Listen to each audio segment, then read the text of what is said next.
Welcome to JSP academy RTE 2009 practice bits. ఈ కేసులో supreme court విద్యను జీవించే హక్కులో భాగం చేయాలని పేర్కొన్నది. ఆన్సర్ ఉన్ని కృష్ణన్ వర్సెస్ ఆంధ్రప్రదేశ్.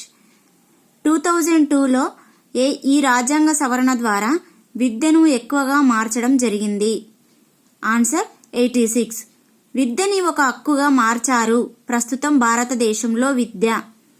ఆన్సర్ ఏ మరియు బి. రాజ్యాంగ హక్కు, స్వేచ్ఛా హక్కు. విద్యకు చట్టం 2009లో అనేక భావనలకు నిర్వచనాలు తెలిపిన సెక్షన్ని సూచించండి. ఆన్సర్ 2. విద్యా హక్కు చట్టం 2009ని అనుసరించి కింది వానిలో సరైనవి గుర్తించండి. ABCD సరైనవే. విద్యకు చట్టాన్ని 2009 జూలై 2న కేంద్ర మంత్రి మండలి ఆమోదించింది. ఈ చట్టాన్ని 2009 జూలై 20న రాజ్యసభ ఆమోదించింది. ఈ చట్టాన్ని 2009 ఆగస్టు 4న లోక్సభ ఆమోదించింది. ఈ చట్టాన్ని 2009 ఆగస్టు 26న భారత రాష్ట్రపతి ఆమోదించారు.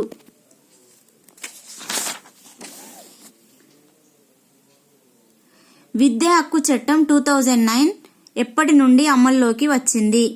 2010 ఏప్రిల్ 1. విద్యా హక్కు చట్టం 2009 ఈ బాల సమూహానికి వర్తిస్తుంది. ఆన్సర్ 6 నుంచి 14. ఇటీవల భారత పార్లమెంటు విద్యని హక్కుగా మార్చింది. అయినా ఈ కింది వారిలో ఎవరిని ఉద్దేశించి మార్చినది? ఆన్సర్ 6 నుంచి 14 సంవత్సరాల బాల బాలికల కోసం. విద్యా హక్కు చట్టం 2009ని అనుసరించి క్రింది వాటిలో సరైన వాటిని గుర్తించండి. ABCDE సరైనవే. ఎలిమెంటరీ విద్య అనగా 1 నుండి 8 తరగతులు. ప్రతికూల పిల్లలుగా సామాజికంగా వెనుకబడ్డ తరగతుల పిల్లలు. బలహీన వర్గాల పిల్లలను రాష్ట్ర ప్రభుత్వాలు సూచించిన నిర్దిష్ట వార్షిక ఆదాయం కన్నా తక్కువ కలిగిన పిల్లలు. బడి అనగా ప్రభుత్వ గుర్తింపు కలిగినది. ప్రభుత్వము అనగా కేంద్ర రాష్ట్ర స్థానిక ప్రభుత్వాలు. విద్యా హక్కు చట్టం 2009ని అనుసరించి కింది వానిలో భిన్నమైన పాఠశాలలను గుర్తించండి. భిన్నమైన పాఠశాల సైనిక పాఠశాల. విద్యా హక్కు చట్టం 2009 అనుసరించి కింది వానిలో సరైనవి గుర్తించండి. ABCDE సరైనవే. ప్రాథమిక పాఠశాల కనీస పని దినాలు 200, ఎలిమెంటరీ పాఠశాల కనీస పని దినాలు 220, ప్రాథమిక పాఠశాలలో ఒక విద్యా సంస్థలో కనీస బోధనా గంటలు 800, ఎలిమెంటరీ పాఠశాలలో ఒక విద్యా సంవత్సరంలో కనీస పని గంటలు 1000, ప్రాథమిక స్థాయిలో ఒక ఉపాధ్యాయుడు వారానికి సంసిద్ధత కలుపుకొని 45 గంటలు బోధించాలి.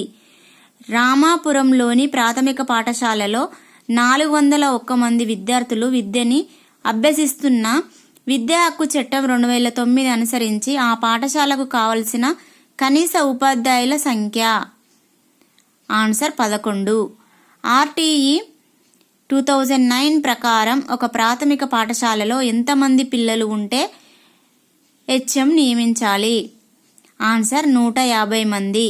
సీతాపురంలోని ప్రాథమిక పాఠశాలలో 15 మంది పిల్లలు విద్యను అభ్యసిస్తున్న ఆ బడికి విద్యా హక్కు చట్టం 2009 అనుసరించి ఎంతమంది ఉపాధ్యాయులు అవసరము? 2. విద్యా హక్కు చట్టం 2009ని అనుసరించి ఎలిమెంటరీ స్థాయిలోని ఉపాధ్యాయులలో కింది వానిలో భిన్నమైన వారిని సూచించండి. ఆన్సర్ వ్యాయామ విద్య. విద్యా హక్కు చట్టం 2009 అనుసరించి ఎలిమెంటరీ స్థాయిలో పిల్లల సంఖ్య ఎంతమంది దాటితే శాశ్వత ప్రధానోపాధ్యాయుని నియమించాలి? 6, 7, 8 తరగతుల పిల్లలు 100 దాటితే.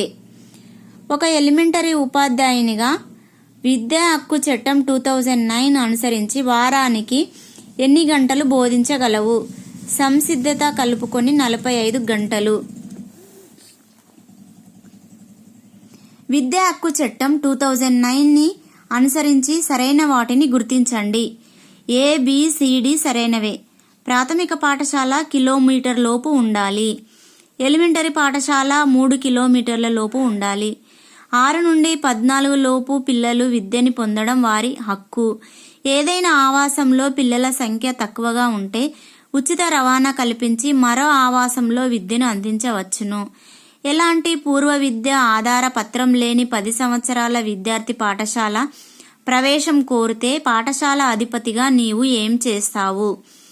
ఆన్సర్: వయసుకు తగ్గ తరగతిలో ప్రవేశం కల్పిస్తాను.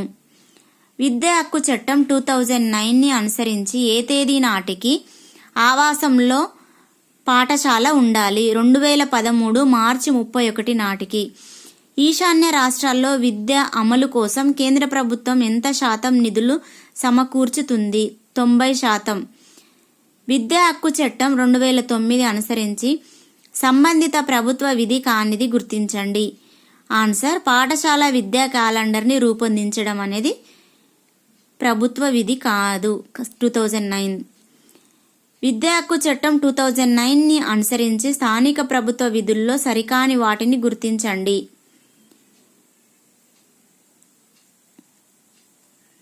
ఈ అనేది సరికాదు.